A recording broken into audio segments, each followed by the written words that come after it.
A ver acá. Y vamos a esto.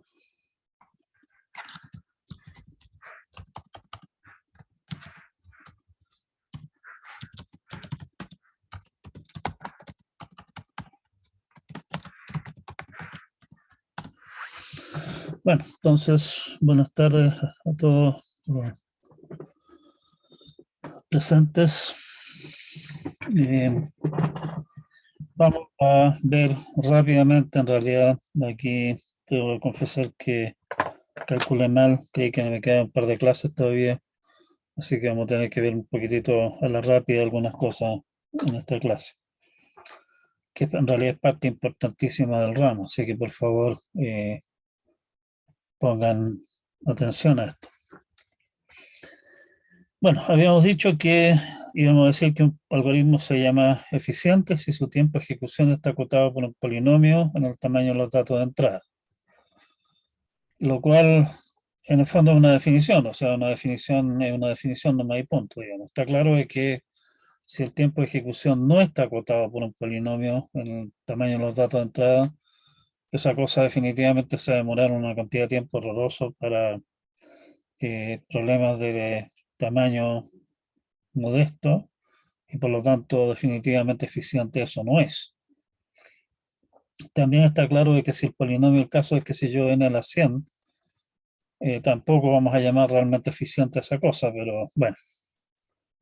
Resulta que lo que nosotros habíamos dicho respecto de los modelos de cómputo es que todos los subtiempos, entre comillas, estaban relacionados por polinomios. O sea, si un programa RASP se demora n pasos, lo puedo simular en una máquina de Turing que da una constante de veces n a la cuarta pasos, y así sucesivamente. En el fondo, si me restringo a modelos de cómputo que los modelos de cómputo que tenemos, digamos, todos los casos siempre se han demostrado relacionados por polinomios.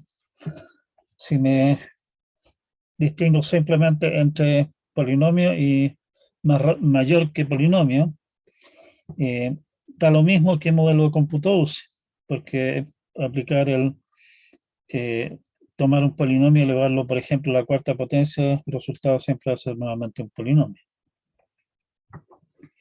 Así que si nosotros tomamos esa definición, podemos obviar el modelo de cómputo que estamos usando, usar un modelo de cómputo cualquiera, digamos, y decir es eficiente en términos de máquina Turing, significa también es eficiente en términos de tiempo que toma un programa escrito en C o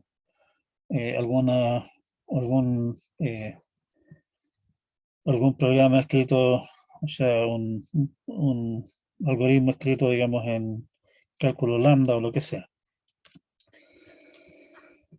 Vimos que en principio las máquinas de Turing deterministas y no deterministas son capaces de reconocer exactamente los mismos lenguajes. Pero nuestra simulación determinista de la máquina de Turing no determinista básicamente lo que hacía era una búsqueda exhaustiva de todas las alternativas, de todas las movidas alternativas posibles de la máquina de Turing no determinista, y eso en general significa que el tiempo que se va a demorar en la máquina de Turing determinista para resolver un problema que la máquina de Turing, adivinando el camino, digamos, llega directo, se puede demorar un tiempo que es exponencial, digamos, en el tiempo que se demora la máquina de Turing no determinista, donde estamos diciendo el tiempo que se demora la máquina de Turing no determinista es, como es bruja, toma directamente el camino más corto hacia la solución, si que existe, obviamente, ¿sí? La diferencia entre las dos cosas parece ser fundamental. O sea, parece que no hay manera de evitar ese aumento de exponencial, ¿sí?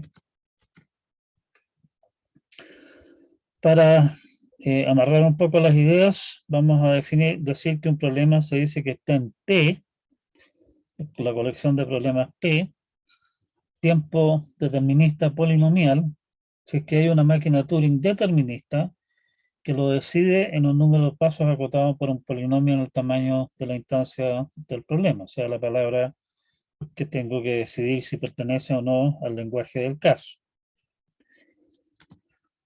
Se dice que un problema está en NP, tiempo no determinista polinomial, si hay una máquina Turing que lo decide en un número de pasos acotado por un polinomio en el tamaño de la instancia. Nótese que la segunda definición no exige que la máquina Turing sea determinista.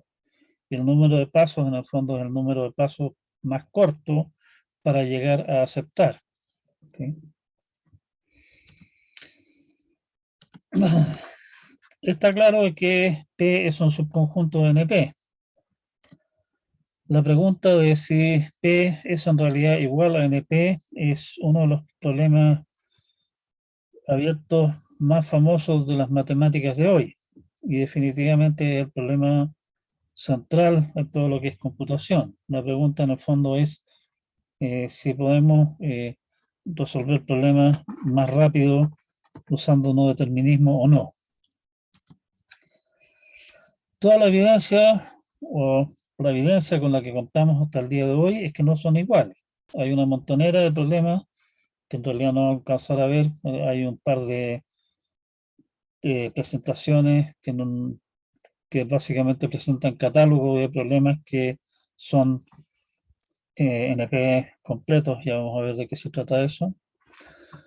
Hay una montonera de problemas que se sabe que están en NP, pero que nadie ha encontrado un algoritmo razonable, eficiente, o sea, polinomial en el tamaño de los datos de entrada, que resuelva el problema.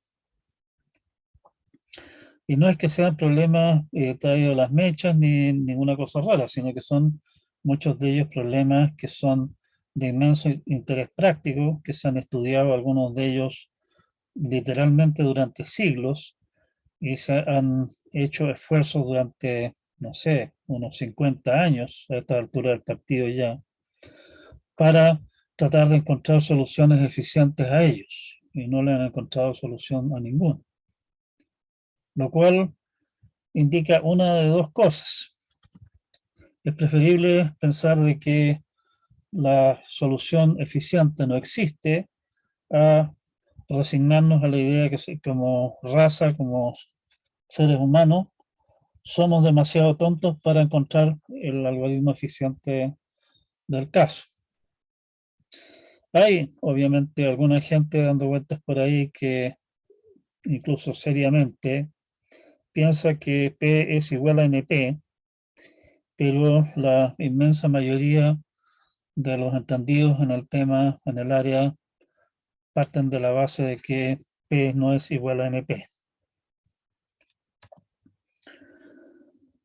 Estos problemas al final del día son todos subconjuntos de los problemas decidibles, porque podemos simular la máquina de Turing no determinista del caso por un máximo del número de pasos que dice la cuota polinomial del tiempo que dentro del cual se supone que encuentra la solución.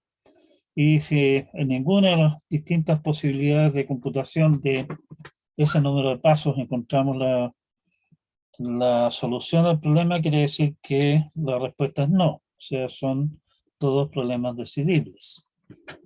¿Sí? Sospechamos entonces que P no es NP. Nos interesa razonar acerca de problemas que una máquina de Turing no determinista puede resolver rápidamente, o sea, problemas en NP que no estén en P, o sea que ninguna máquina de Turing determinista puede resolver rápidamente. Y el problema que tenemos en ese sentido es que ni siquiera sabemos si tales cosas existen. O sea, hay muy fuertes sospechas de que sí existen, pero no se ha podido demostrar. Vamos a definir un conjunto de problemas que en cierto sentido son los más difíciles de NP y nos vamos a dedicar a estudiarlos un poquitito más de detalle. Lo único que deberíamos decir a esta altura del partido es que es de esperar que ninguna aguafiesta mañana llegue y demuestre que P en realidad sí era igual a NP y eso nos viene abajo todo lo que vamos a hablar ahora. Algunas definiciones. Se dice que P, o sea, el problema P se reduce polinomialmente al problema Q, lo que se nota P menor o igual sub P Q, o sub P es para indicar de que es polinomialmente el mismo tipo de reducción que estábamos hablando antes.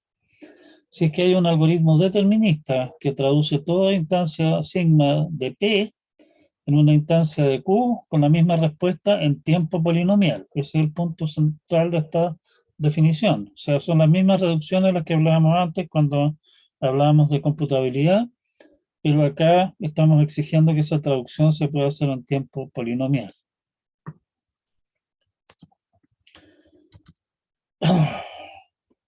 Nótese que como estamos dándole al proceso de traducción un tiempo acotado por un polinomio para escribir, digamos, la instancia del problema Q a resolver, está claro que la instancia del problema Q que resulta va a tener un tamaño que está acotado por un polinomio en el tamaño de la instancia del problema original.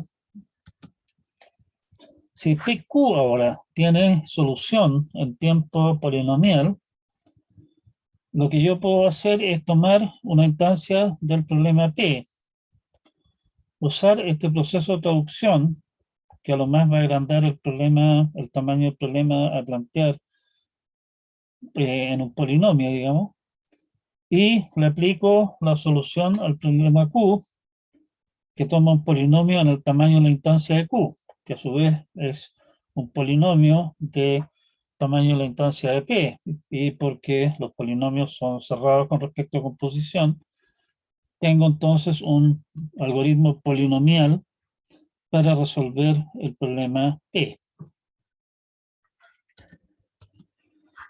Se dice que un problema es NP duro si que todos los problemas en NP se pueden reducir polinomialmente a él. O sea, un problema se dice que es NP completo si es que es NP duro y está en NP. Y esos son precisamente los problemas más difíciles que hay en NP de los que hablábamos antes. Todos los problemas en NP los puedo en el fondo representar como instancias de esos problemas. Y el problema en sí también está en NP. Eso tiene también un efecto adicional, digamos, en el sentido de que como los problemas, los NP completos están en NP, obviamente los puedo traducir también, cualquiera de ellos los puedo reducir a algún otro problema que es NP completo. O sea, en ese sentido, en algún sentido, digamos, son equivalentes. O sea, puedo traducir entre uno y otro pagando un costo dado a lo más por un polinomio. A la hora que queremos demostrar que un problema es NP completo, en general es bastante obvio que el problema está en NP. O sea, básicamente plantear algún algoritmo que me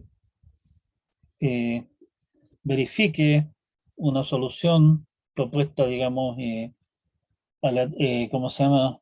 No deterministamente, suele ser fácil en la clase de los problemas que estamos hablando acá.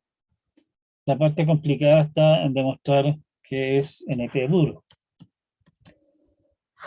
Para demostrar que el problema es NP duro, y nos vamos a saltar en realidad la demostración de este teorema, que no es tan difícil verlo en los apuntes. Si N es un problema NP completo y N se reduce polinomialmente a un problema H, entonces H es NP duro.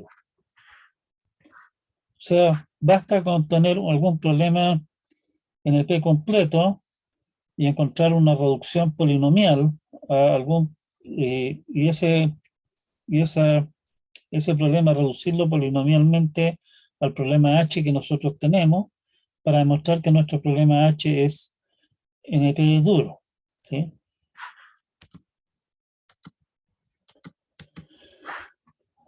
Una definición alternativa de lo que es NP resulta de una observación más o menos obvia. Primeramente planteamos el teorema, un problema P está en NP, sí, solo sí, para cada instancia sigma de P hay un certificado C, que obviamente el C depende de sigma, tal que una máquina de Turing determinista con entrada sigma y C puede verificar que sigma pertenece a P en tiempo polinomial en el tamaño de sigma, en el largo de sigma.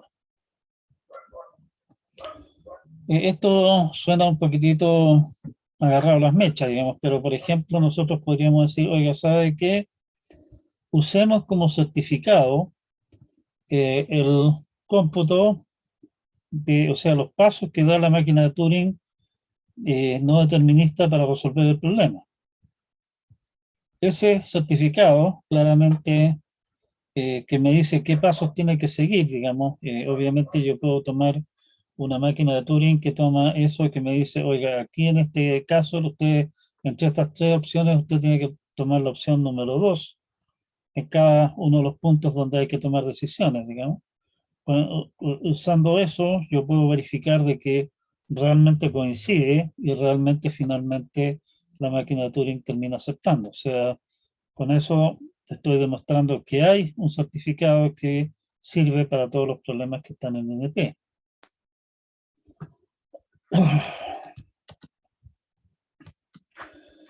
Por el otro lado, si P cumple con lo que dice el teorema, entonces podemos construir una máquina de Turing que acepta sigma en P en tiempo polinomial a través de no deterministamente generar un certificado C, que obviamente ese certificado no puede tener largo mayor que el polinomio correspondiente a los largos de los datos de entrada, así que puedo hacerlo en tiempo polinomial, en el tamaño de los datos de entrada, y enseguida llevar a cabo la misma simulación que estamos echar a correr nuestra máquina de Turing que habíamos dicho que existía, que hacía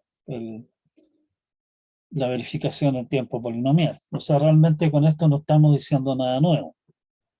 El punto interesante de esto es que, como vamos a ver algunos problemas más adelante, en muchos casos, o sea, no en muchos casos, en realidad una manera natural para nosotros como personas de pensar en el certificado es dar como certificado lo que nosotros entenderíamos como la solución al problema.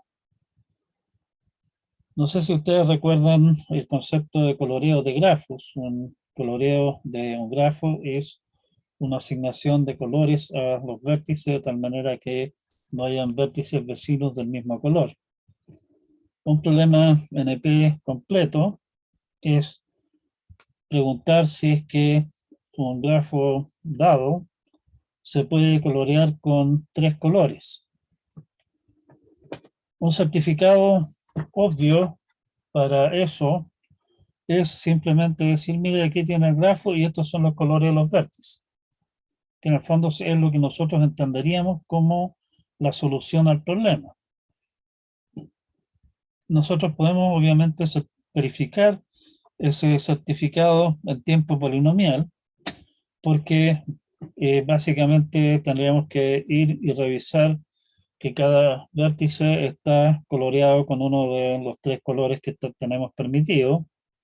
Eso es cosa de, básicamente, piénsenlo, por ejemplo, en un programa en C, es cosa de revisar de que a ningún vértice le hayan asignado, qué sé yo, un cuarto color o alguna cosa por el estilo.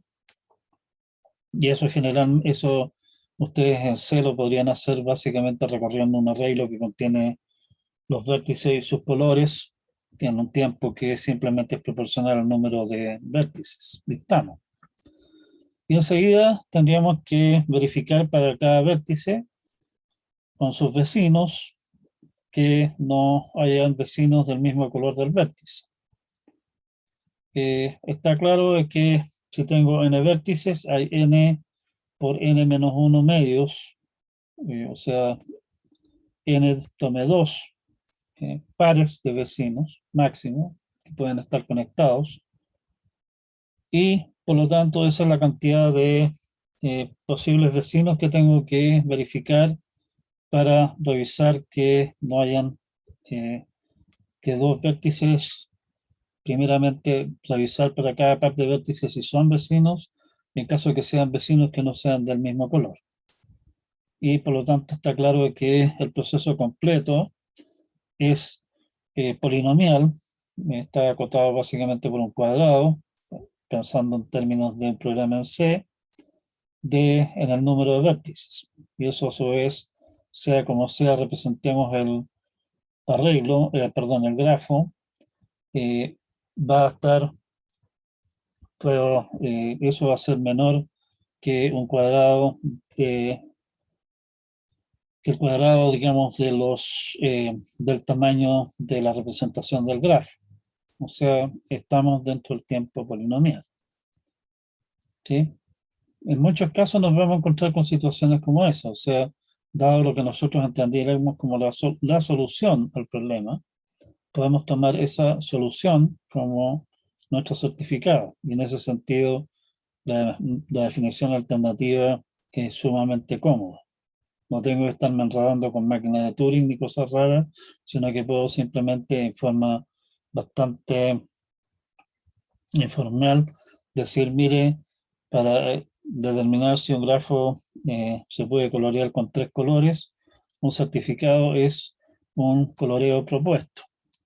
Revisar que el coloreo es válido y usa solamente 3 colores, es un proceso polinomial, así que la verificación se puede hacer en tiempo polinomial. Todo esto es obviamente muy bonito, pero estamos hablando realmente muy en el aire. O sea, estamos hablando de problemas NP completos y todo ese cuento, NP duros y todas esas cosas, pero no tenemos ni uno solo de ellos para agarrarnos. Hay uno que es en realidad obvio, que podríamos decir casi por definición. El problema NTM toma una máquina de Turing no determinista M, un polinomio P y una palabra sigma, y pregunta si M acepta sigma en lo más P del largo de sigma pasos. ¿Sí? Y ese problema obviamente es NP completo, porque cualquier problema en NP en el fondo está en NP porque podemos representarlo de esta manera. Pero con eso, como problema blanco, quedamos básicamente en las mismas, porque tengo el problema, por ejemplo, el que estaba comentando yo recién. Tengo un grafo, se podrá colorear este grafo con 3 colores, y en términos de eso, que es lo que me exige la reducción polinomial, traducir en eso el tema de aquí tengo una máquina de Turing cualquiera, y esa máquina de Turing cualquiera, tradúzcamela en un grafo que se puede o no colorear con 3 colores, ya la cosa se puso, pero color de hormiga fea. Un punto de partida mucho más razonable es fórmulas lógicas. Resulta que nosotros podemos armar fórmulas lógicas, las típicas fórmulas lógicas que nosotros vimos, o de cálculo proposicional, ¿sí? Sí, proposicional, que ustedes vieron en matemáticas, qué sé yo, con P implica Q y P y Q y toda esa clase de cosas, digamos, con paréntesis, negación y todas las historias que ustedes quieran, ¿sí? En una colección de variables x1 hasta x sub n. Y entonces una pregunta bastante obvia es, dada una fórmula escrita de esa manera, es preguntarse si esa fórmula es satisfacible, o sea, si es que hay algún juego de valores de las variables que hagan que esa fórmula se haga verdadera. A eso, a ese problema le llaman el problema SAT. Ahora bien, Nosotros podemos usar las equivalencias de sí, solo sí, y la definición de la implicación, y una serie de otras fórmulas lógicas para simplificar finalmente una fórmula lógica, junto con las leyes de De Morgan y qué sé yo, para finalmente llegar a una expresión que es una conjunción, o sea, un I de cláusulas, donde cada cláusula es un O de variables o negaciones de variables. Se puede hacer esa traducción, en realidad se puede hacer en tiempo polinomial, en el tamaño de la fórmula original, pero el detalle es una lata, así que lo vamos a omitir. A una fórmula en ese formato se le llama que está en forma normal conjuntiva. Se le abrevia CNF, que no es lo mismo que Chomsky Normal Form, cuidado. El problema CSAT es el problema SAT, pero para una fórmula en CNF, ¿sí?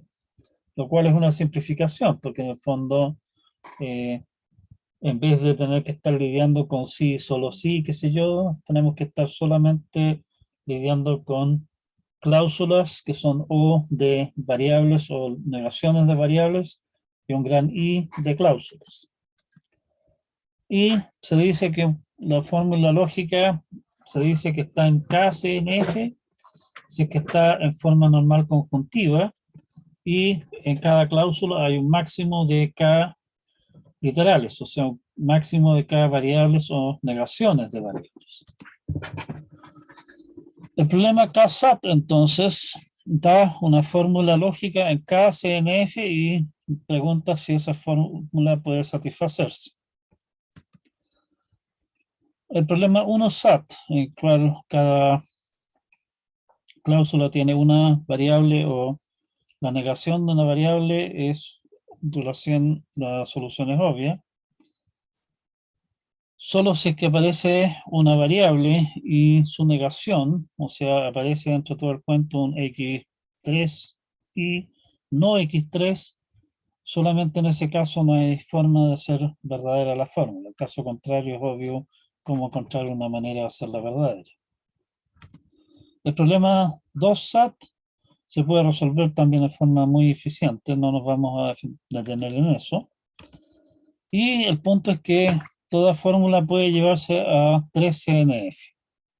Y 3 CNF es ya difícil. Se puede llevar, los detalles están acá, revisen solo si les interesa.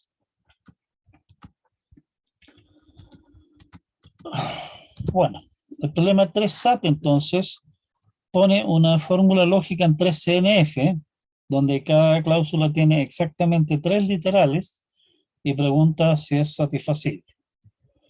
La gracia del problema 3CNF es que es un problema relativamente sencillo, con bastante estructura, o sea, no me venga con que de repente son 5 literales en una cláusula, de repente 17 y de repente uno solo. Son todos con 3. Y la forma general de la fórmula también es fácil, ¿sí? Lo que nosotros hemos estado comentando, no hicimos las demostraciones precisamente como tales, es que SAT se puede reducir polinomialmente a CSAT, como comentamos, no vimos el detalle del algoritmo, ¿sí? Y vimos también cómo una fórmula en CSAT se puede reducir polinomialmente a una fórmula en 3SAT. Eso también aparece, eso sí aparece en mayor detalle en la transparencia y en el apunte. 3SAT es importante porque sirve como un punto de partida útil, ordenado, sencillo, desde el cual reducir a otros problemas. El teorema de Cook-Levin, que vamos a simplemente enunciarlo, la demostración está acá en esbozo y aparece también en el apunte, es que el problema SAT es NP completo. Y por lo tanto, como SAT es NP completo, lo puedo reducir polinomialmente al problema 3 SAT. El problema 3 SAT es NP completo. Básicamente lo que hace el teorema Cook-Levin, la demostración, digamos, lo que hace es tomar una máquina de Turing y sus movidas representarlas mediante fórmulas lógicas. El resultado es un enredo que ya se lo encargo, digamos, pero lo importante es que se puede hacer eso y esa fórmula lógica resultante se puede satisfacer si y solo si la máquina de Turing esa palabra la acepta. Esa es la palabra de entrada acepta. Y eso en el fondo es el teorema Cook-Levin. Vamos a saltar esta cosa. Y como ya habíamos dicho, como SAT es NP completo, por el teorema de Cook-Levin, y podemos reducir polinomialmente de SAT a 3 SAT, quiere decir que 3 SAT es NP completo. Y con eso tenemos un problema NP completo bastante más agarrable, desde el cual podemos empezar a reducir para otros problemas. Y eso cierra básicamente nuestras definiciones básicas acá. El punto importante, bueno, el punto importante de todo esto, tendría que ver cuál es las transparencias, pero veamos esto primero. Hablamos de problemas de búsqueda, o sea, problemas de búsqueda en el caso que estábamos diciendo, por ejemplo, de colorear grafos con 3 colores, es deme un coloreo de este grafo con 3 colores. El problema de decisión correspondiente es, dado el grafo, se puede colorear este grafo con 3 colores. A primera vista, pareciera ser que el segundo problema es de alguna manera más fácil que el primero. Uno puede imaginarse situaciones en las cuales uno pueda básicamente rápidamente decir si es que el problema tiene o no solución, pero encontrar esa solución en concreto es bastante más difícil, ¿sí? Bueno, resulta que en realidad no es tan así la cosa.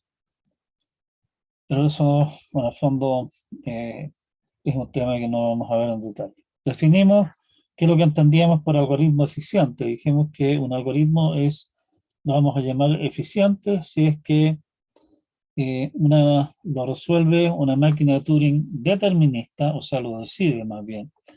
Una máquina de Turing determinista en un número de pasos que está acotado por un polinomio en el tamaño de la palabra que le estamos pidiendo que decida si pertenece o no al lenguaje. Por lo que habíamos visto de la relación entre tiempos de ejecución entre los distintos modelos de algoritmos, da lo mismo si estoy diciendo lo decide una máquina de Turing en un plazo acotado por un polinomio, o si digo lo decide un programa en C en un tiempo acotado por un polinomio, etcétera, un número bueno, de tiempo o lo que sea, ¿sí? Por suerte para nosotros, o sea, de ahí viene en el fondo la idea de algoritmo eficiente. Definimos reducción polinomial, que nuevamente con todo el cuento que habíamos dicho antes, que la reducción la haga una máquina de Turing o un programa en C o algún artilugio escrito en Python, da lo mismo porque podemos traducir esas cosas entre sí, estamos pagando a lo más un tiempo extra, digamos, que está dado por un polinomio, así que estamos siempre dentro del rango de polinomios, ya que los polinomios son cerrados con respecto a la composición. Definimos los problemas en P y en NP. La mayor parte de los problemas que ustedes vieron, los algoritmos que ustedes estudiaron en, por ejemplo, estructura de datos, son algoritmos para resolver problemas que están en P. O sea, son algoritmos eficientes. Hay un tiempo para ordenar un arreglo que toma a lo más n cuadrado, o más bien una constante veces n cuadrado, tiempo para ordenar un arreglo, por ejemplo, ¿sí? O sea, por ejemplo, el típico algoritmo de la burbuja para ordenar hacia eso, y así sucesivamente. La parte interesante acá es que hay problemas para los cuales no se conocen algoritmos eficientes. Y esos son básicamente, o sea, una parte de esos son precisamente los problemas en NP. Para amarrar el cuento, digamos que, dado que no sabemos si P es igual a NP, igual queremos razonar de alguna forma sobre aquellos problemas de NP que son los más difíciles de NP. Definimos problemas NP completos. Un problema NP completo es un problema que está en NP y además es NP duro, donde NP duro significa que cualquier problema en NP se puede reducir polinomialmente a ese problema. Nótese que hay problemas que son más difíciles que NP duros. Por ejemplo, nuestro problema tradicional, digamos, de si una máquina de Turing acepta una palabra en general, sin poner restricciones de polinomios ni ninguna cosa rara, sabemos que es un problema que no tiene solución, que no es decidible. ¿Sí? Y está claro que cualquier problema en NP lo podemos reducir al problema este, porque básicamente un problema en NP es preguntar, oiga, esta máquina de Turing que representa el problema, acepta esta palabra. En ese sentido, todos los problemas en NP se reducen al problema de LU, digamos, que nosotros habíamos planteado cuando estábamos hablando de computabilidad. Y ese problema definitivamente es más difícil que NP. Ese es un problema NP duro en ese sentido. La gracia es hablar ahora de aquellos problemas tales que todos los problemas en NP se pueden traducir a ese problema, pero que además ese problema está en NP.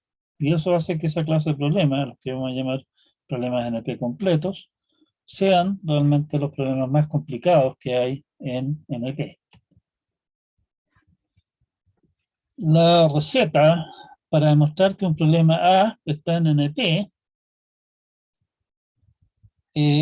es encontrar para todos los A que pertenecen, para todos los sigma que pertenecen al lenguaje A, hallar un certificado C tal que haya un algoritmo eficiente que demuestre que sigma pertenece a A, dados el sigma y el C, donde lo eficiente se refiere en realidad al tamaño de sigma, el tamaño de C como que lo dejamos de lado, ¿sí? Esa es la manera práctica de hacerlo. Como decía, por ejemplo, en el caso de coloreos de grafos, un certificado bastante obvio es, mire, pinte los vértices de estos colores, ¿sí? En el caso de SAT es, mire, si usted le da estos valores a las variables, el resultado de calcular el valor de la fórmula con estos valores es verdadero, ¿sí? Ese es otro certificado en ese caso. En ese sentido, en un sentido similar, perdón, los problemas NP completos que en realidad no vamos a ver un catálogo, el catálogo aparece en las transparencias, son dos series de transparencias con catálogo de problemas.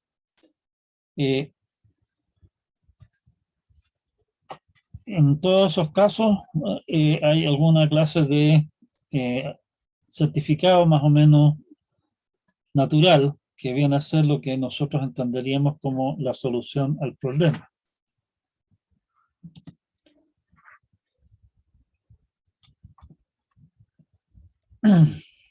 Típicamente, nuestra intuición del problema nos da directamente un certificado y con ese certificado suele ser también muy sencillo demostrar que hay un algoritmo en tiempo polinomial en el tamaño del problema, en la instancia del problema, que me dice que sí,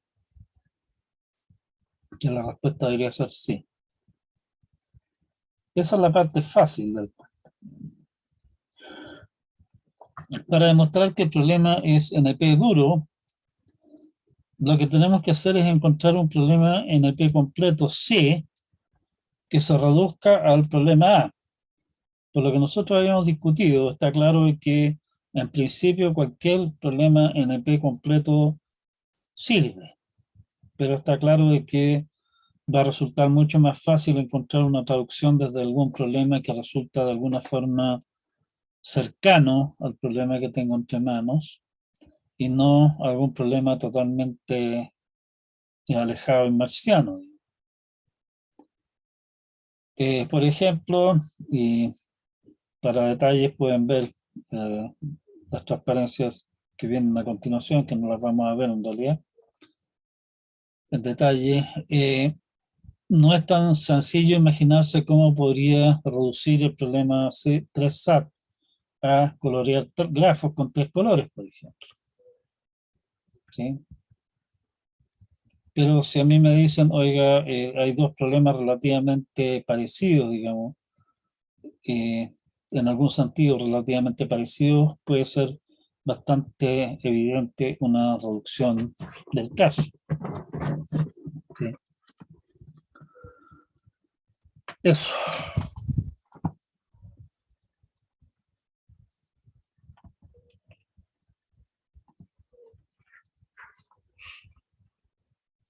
No sé si hay...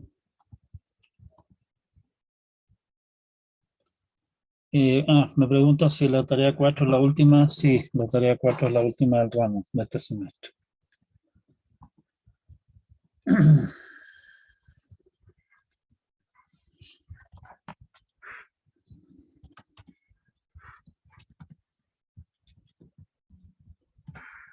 Vamos a ver un inicio de un catálogo de problemas NP completos, simplemente para darles una idea de qué clase de cosas se pueden hacer acá.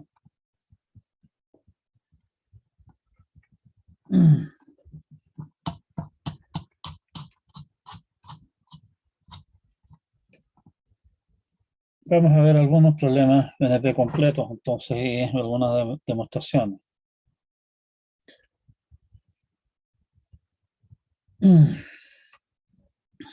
Ya, hay unas versiones restringidas acá. Un problema relativamente sencillo es el problema de clique. Y vamos a ver esto y después vamos a ver un resumen de final del ramo en el fondo. Una clique en un grafo es un conjunto de vértices que están conectados todos con todos. Es un subgrafo completo, un K sub n, de n vértices conectados todos con todos, digamos. Entonces, en un grafo obviamente mayor, de tamaño de más de n vértices.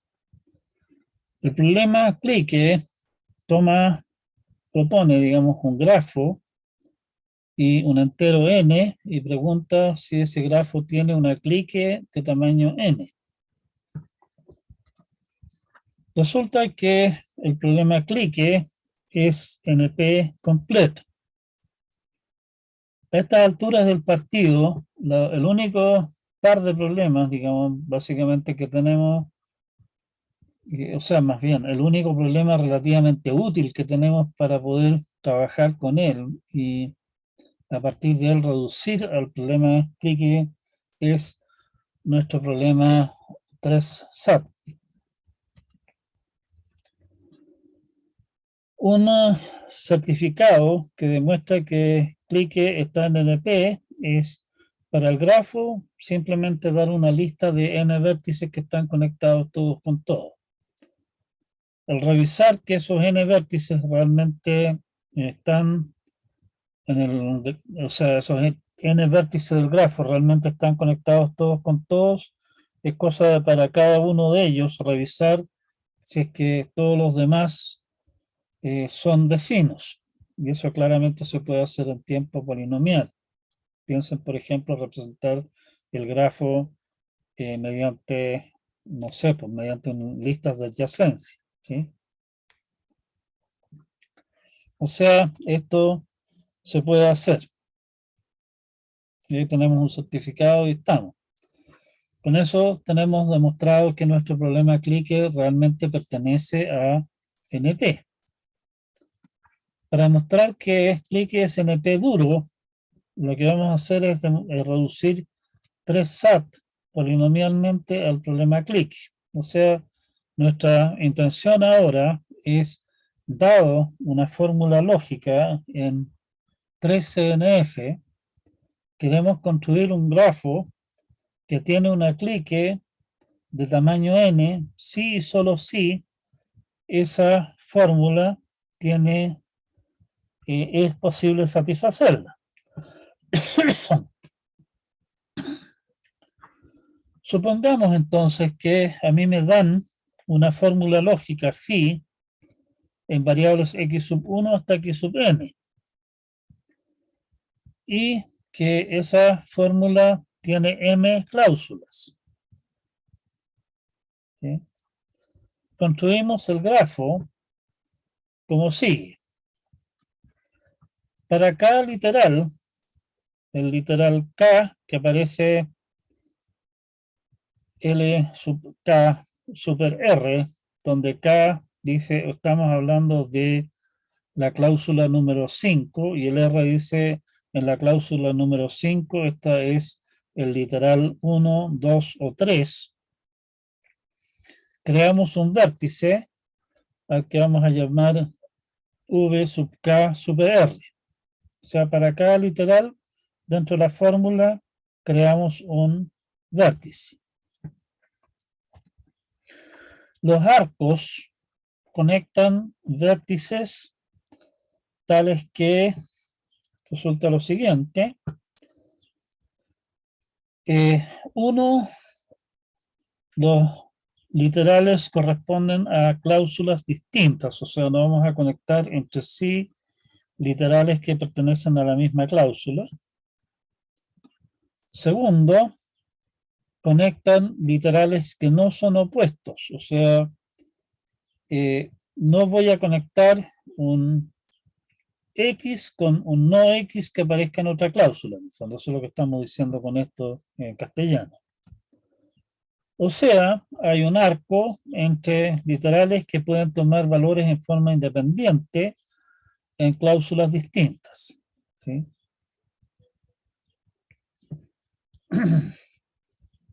La instancia de clic, entonces, es el grafo que estamos construyendo de esa manera y el M.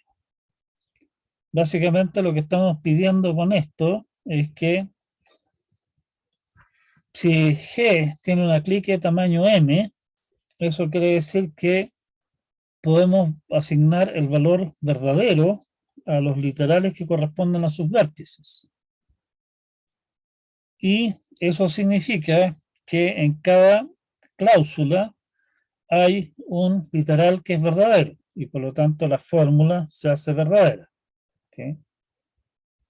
Estamos conectando entre sí literales en cláusulas distintas que pueden ser verdaderas juntas. Y cuando estoy básicamente eligiendo ese par de literales para decir, ya, voy a hacer verdadero este literal en esta cláusula y este otro literal en esta cláusula, están conectados, significa que en realidad no hay nada que impida que tengan los dos sean verdaderos a la vez. No es que uno sea X y el otro sea no X. O sea, estamos hablando, por ejemplo, de X con no Y en otra cláusula.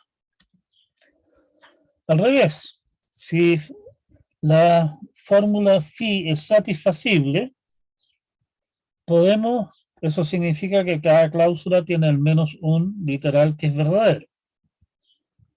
Por cada una de las cláusulas podemos elegir uno de los literales que es verdadero, en una asignación que hace verdadera la fórmula, y decretar que esos literales corresponden a los vértices de una clique, porque eso en realidad son.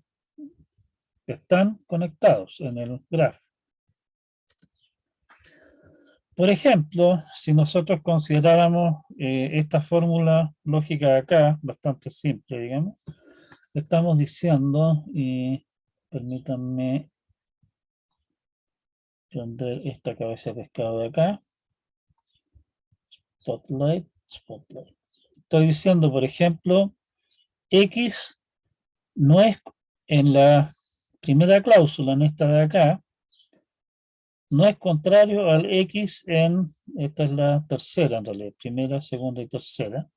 X en la primera cláusula no es contrario a esto, o sea, podrían ser verdaderos estos dos juntos.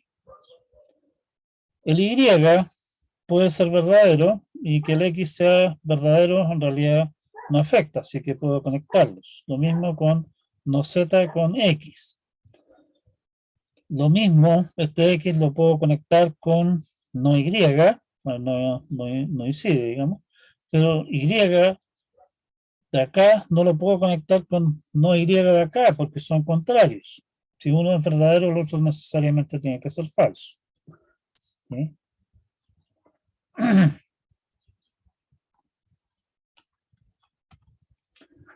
Y una clique para este grafo sería, por ejemplo, elegir el X en la primera cláusula, el no Y en la segunda y el Z en la tercera.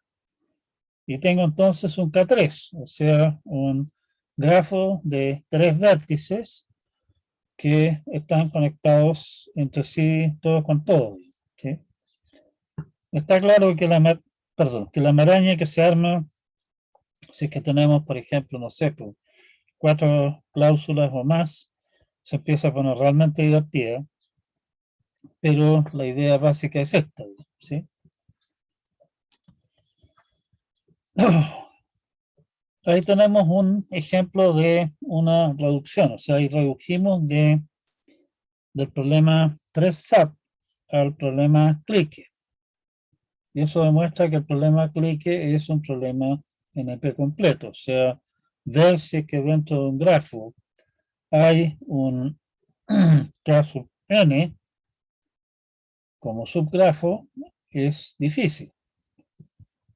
Y eso significa básicamente el hecho de que sea NP completo y que no se conozcan solución eficiente para ningún problema NP completo, significa que si yo quiero resolver ese problema me voy a tener que resignar a básicamente probar todas las opciones. No me queda mucha opción mejor. Otro problema parecido, el problema Independent Set, y ese, un conjunto independiente de un grafo, es un conjunto de vértices entre los que ahora no hay arcos. Y nuevamente resulta que el problema y ese entonces lo que hace, me da un grafo y me da un n, me dice, hay algún conjunto de n vértices entre los cuales no hay ningún arco. Resulta que y ese también es NP completo. Y la demostración en este caso es bastante simple, es casi trivial, digamos.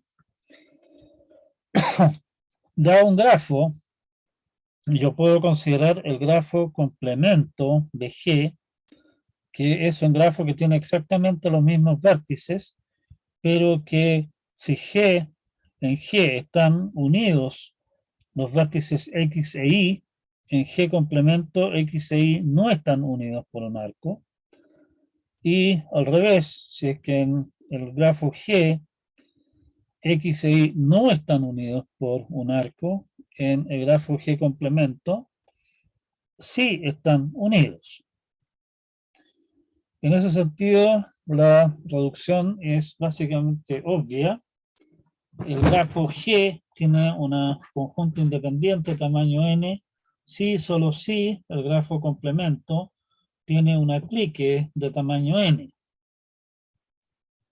Y está claro que traducir de un grafo, traducirlo a su complemento, es pega, digamos, pero tampoco no es algo que sea para arrancarse los pelos. O sea, claramente es una traducción que se puede hacer en tiempo polinomial. ¿Sí? Y ¿cómo se llama? Un certificado que demuestre que el conjunto, ¿cómo se llama? Que algo es un conjunto, o sea, que tiene un conjunto independiente de tamaño n, es bastante obvio también. O sea, el certificado es simplemente un conjunto independiente y el algoritmo para verificar de que ese conjunto realmente es un conjunto independiente es bastante obvio. Es básicamente el mismo algoritmo que nosotros vimos para el proceso de demostrar que hay una clique. ¿Sí? Bueno, como les comentaba, en realidad no tenemos tiempo para ir mucho más allá en esto. Tenemos un catálogo bastante extenso de problemas NP completos. Échenle una ojeada. El punto de tener un catálogo de problemas NP completos es poder buscar, si es que me piden, por ejemplo, demuestre que este problema es NP completo. Necesito encontrar un problema NP completo del cual reducir a mi problema para demostrar que es NP duro. Y yo dije que esa era la parte difícil de la tarea. Y esa parte difícil de la tarea obviamente se simplifica mucho si es que traduzco, si la reducción es desde algún problema que sea lo más parecido posible. Como por ejemplo en el caso particular que estamos viendo acá, reducir desde clique a independent set es básicamente trivial, ¿sí? Son casi el mismo problema, y por lo tanto la reducción es simple. En otros casos, la reducción puede ser bastante más compleja. A los que les gusta esta clase de cosas, por ejemplo, en Wikipedia hay una página, digamos, donde listan problemas que son NP completos. Y esa lista, en realidad, es una lista bastante, es una lista más o menos extensa la que aparece ahí, pero igual es una lista extremadamente incompleta. Literalmente se sabe hoy día, del desarrollo de esta cosa viene, la definición de NP completo, toda esa clase de cosas viene de los años 70 del siglo pasado, pero ya había muchas sospechas, digamos, en esa misma dirección desde bastante antes. Desde entonces se ha estado trabajando, digamos, y han aparecido montones y montones y montones, literalmente miles de problemas que se sabe que son NP completos. Obviamente no les vamos a pedir que se los aprendan de memoria. La idea de esta cosa es, uno, plantear de que hay problemas que son NP completos. El mismo hecho en sí ya es interesante. El hecho de que los problemas sean NP completos y en particular pensando en que P no es NP, significa que para esos problemas no hay solución eficiente, porque si es que hubiese solución eficiente para uno de ellos, como se pueden reducir polinomialmente entre ellos, podríamos reducir todos los otros a ese que acaba de encontrar solución eficiente y tenemos entonces una solución eficiente, o sea, en tiempo polinomial para todos. Y como son miles los problemas y para ninguno de ellos nadie ha encontrado un algoritmo eficiente, o somos demasiado tontos para ver el obvio algoritmo eficiente, o simplemente tal algoritmo eficiente no existe. Y como ya les decía, nuestro orgullo nos impide quedarnos con la primera alternativa. Yo sé que todo el mundo supone que en realidad P no es NP. El tener un catálogo de problemas que son NP completos, y echarle una mirada, por eso les pido que por favor lo hagan, sirve para desarrollar un olfato, digámoslo así, de qué clase de problemas son NP completos, dónde me podría encontrar con esta clase de problemas. Hay que tener un poco de cuidado si hay problemas que se ven como súper parecidos, pero que ese problema, uno de los problemas en realidad tiene solución eficiente y el otro no. Pero bueno, ahí hay que entrar a, perdón, ahí hay que entrar a desarrollar el olfato y posiblemente entrar a demostrar que el problema del caso que tengo es NP completo. Y esto nos plantea directamente entonces un problema adicional, que es el hecho de que si el problema que a mí me están pidiendo resolver como parte de mi tarea como desarrollador, eh, mi olfato me dice que ese problema es NP completo, bueno, la tarea será entonces tratar de verificar eso, eh, porque eso significa que no hay mucha esperanza de encontrar alguna vez un algoritmo eficiente para ese problema. Y encontrar alguna manera alternativa de resolver el problema, ya sea buscando alguna solución aproximada, buscar alguna técnica que en general da un resultado razonable, eh, o qué sé yo, o simplemente, si es que eso no es aceptable, tener herramientas teóricas de suficientes como para poder decirle al jefecito y todito de que realmente este problema se puede resolver, sí, pero tiene que estar dispuesto a pagar un tiempo de ejecución sustancial para resolverlo. Si vale la pena estar esperando una semana tal vez en obtener el resultado o me conformo con una solución que no es la mejor posible, pero que la puedo obtener tal vez en un par de minutos. ¿Sí? Les dejo entonces como inquietud el revisar el resto de estas transparencias 26 y echarle una ojeada también a las transparencias 27, que son básicamente una colección de problemas que son NP completos y las demostraciones correspondientes. La gracia de los problemas que se plantean